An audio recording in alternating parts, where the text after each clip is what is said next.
attacked early, got the runs early in the game. How big was that to get off to a huge start? Yeah, after yesterday, I mean, you know how good that lineup is, and they jumped on us, and so you saw both ends. The epitome of strike one, playing good defense, and your offense gets going. Yesterday, it wasn't that.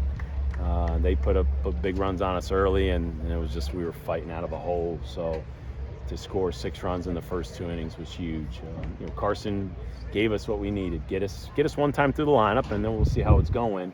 We were able to get to their guy, before they went to their really good bullpen. So, but Tate Keener is, man, I really can't call him the secret weapon, because you should know who he is. But to have a guy in that role, how valuable he could come in any situation. And so my message to the guys out there, Prosecki's been a star all year as our closer, but our bullpen has really come together, and they're battle tested and they're ready. As coaches, you try to get these guys ready for the postseason. You got to play good during the season, but I told them, as a coach, I feel really good, that we're prepared, and doesn't mean we'll play great baseball or perfect baseball, but this group's ready and we'll compete.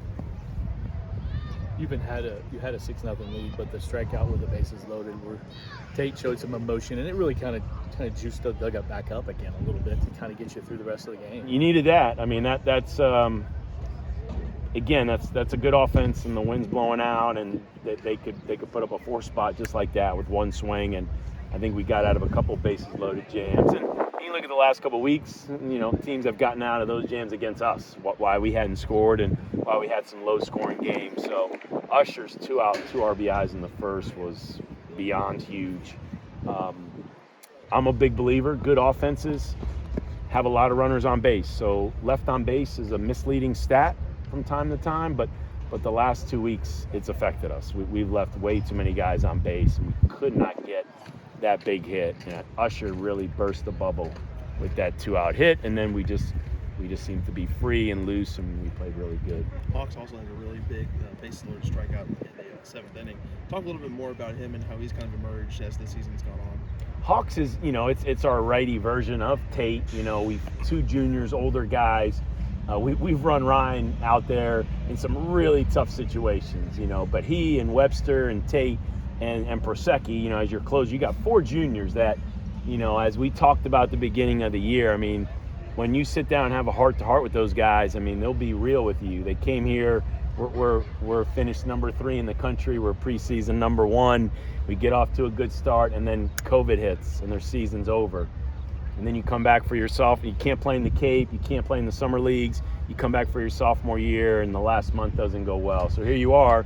You're walking into your junior year, draft year for some guys, and you're like, wait a second, this is not what I thought I was signing up for. And when the juniors kind of expressed that to me, I felt good I felt bad for them, but I felt good as their coach, knowing these kids are hungry, man. They are hungry. I mean, it's just, there's not many kids who get to their junior year and haven't experienced the postseason and the success and all the great things this program has done. So it's fun. It's fun to see that junior class really step up. And the older guys, the seniors and 5th-year guys have been great, and I felt like the sophomores, and we saw the freshmen help us a little bit these last few weeks. I felt like they were going to help us, but the junior class I felt was really, they had the most to prove, and they were super hungry.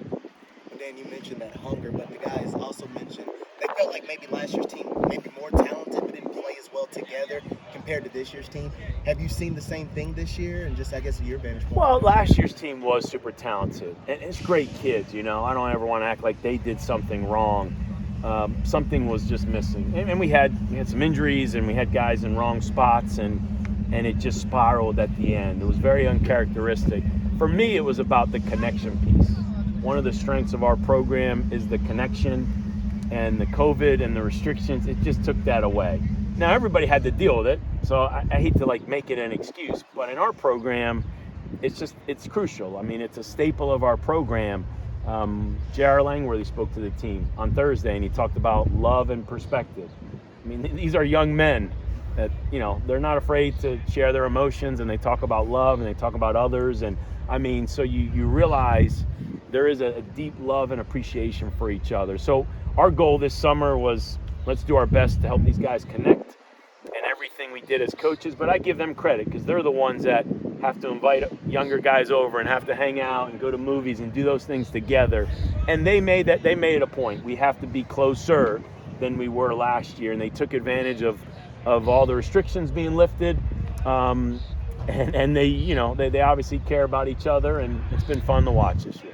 This is a team that's come back to win multiple games this year and then get punched in the mouth yesterday. They're facing, okay, we need to win today to potentially win a division. What's that say about their character to be able to come out and do what they did? When we have older players speak, they talk about everything we've gone through this year. And if you sit down and you really listen to a player talk about the snowstorm and the threat and the evacuation, and if you list them all, you go, holy cow, this team's been through a lot. But it's part of it. I think every team is going to go through a lot. But what really opened my eyes was when a coach that I really respect, another Division I coach, told me what he saw from the outside looking in. And when he tells you what he sees and the impression he had of us, it was like, wow, that's really cool. Because he saw the toughness. He saw the adversity that this group's been through. And he's like, man, you guys just overcome everything. Oh, my gosh, just the delays and playing at night or playing in the morning. And he's like, you guys are unbelievably tough, which was nice to hear from a third party that you really respect. And so, I mean, I think we are because I live with these kids, but I'm biased and I know they're best and I know they're worst, but I know they're best. And so I think very highly of this group, and they've earned it. They've earned the accolades and the attention they're getting. And hopefully they're, I told them I believe they're ready for the postseason, and we've done our part as coaches to prepare them for that, and they've done their part. Speaking of the postseason, next up is Charlotte. Thoughts on going to obviously a very offensive-heavy league this year? It's the epitome of strike one and better make all the plays. Because if you don't establish strike one and you don't make plays and you give good teams like this a fourth out or a fifth out in an inning, you pay for it. And I thought we left Charlotte last year having not gotten those 3 outs, and we gave teams fourth and fifth outs, and it hurt because we needed to win down there, and we felt like we could have easily won down there and extended our season. So it's kind of it was the exclamation point on last year, and we turned the page, and so I know this group's looking forward to going down there, but it's a little bit like Omaha. I mean, 12 teams, and I mean, a handful of teams go 0-2, and a bunch of other teams go 1-1, and I mean, there's only a few teams that leave there really feeling good about themselves. So you can't get too high and you can't get too low. But I did challenge this group. We haven't won an ACC tournament yet. We've come close. So, I mean, it's fun to go down there and do your best.